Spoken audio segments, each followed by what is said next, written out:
This is Ken from Coffee Crafters, and we did an upgrade on our Artisan X-e, which is now the Artisan XL. And I wanted to do a quick video explaining what the differences are. So what we learned when we built the Valenta 7 about the heat management and preheating the loft air.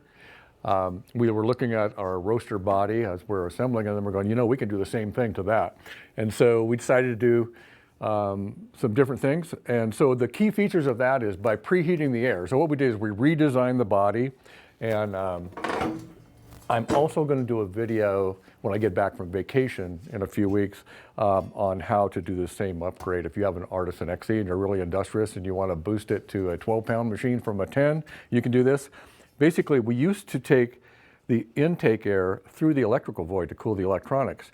In the very early roaster models we had, we needed to do that to keep it cool enough not to damage the electronics. But in later years, when we improved our insulation, it really wasn't a factor anymore, but we just left it the same. So what we did is on the side of the roaster, we took the electronic void over here, gave it some more louvers over here for getting a good airflow through there.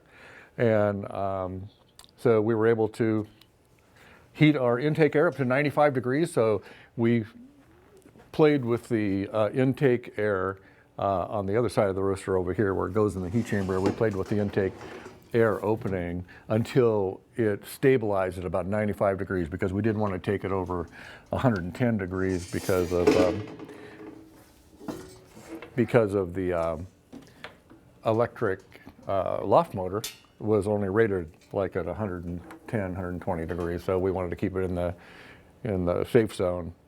The other thing that we did is, if we look over here on the side of the roaster, the Valenta 7 uses the roaster automation from Hermetheus. And so we had enough room in our electrical void. We put a door in over here. And so the same Hermetheus unit that plugs in to the Valenta 7 now can come as an option on the Artisan XL, which is kind of cool. It's got to plug it in there for the electrical component. So this is the module that you would get.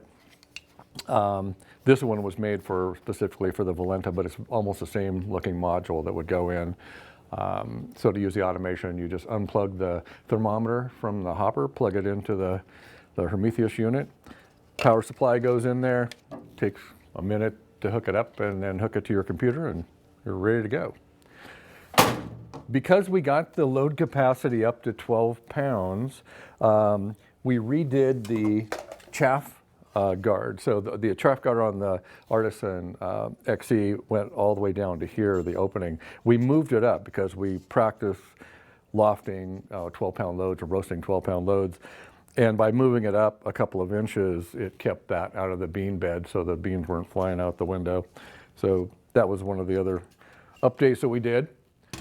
There's, yeah, that's about it. So basically this is boosted up to a 12-pound capacity. It's also going to be really helpful for people roasting in a cold climate in their cold garage in the wintertime. By letting the roaster warm up for a while before you start roasting, it's going to cut quite a bit of time off that roast time when you're roasting in cooler air. Because it was really a simple change, we didn't raise price on the roaster because it really didn't cost much more to add this feature. There was no geometric changes in here, just a little bit of extra laser time. And so, yeah, we're excited to upgrade that. And like I said, I'll be back from vacation in a couple of weeks. I'll help people if they want to upgrade their Artisan X-e or Artisan 9. We'll show them how to do that. I'll even have Chris drop a print with some instructions on it when I get back. So we have about, let's see, Bryce, we got like 5 X-es remaining. And we're going to discount those $1,000 to get those out the door. I didn't want to go back and tear them apart and upgrade them. So we're going to, if you're looking for an Artisan X-e and 10-pound capacity is enough, then check one of those out. So we hope everybody likes it, and thanks for watching.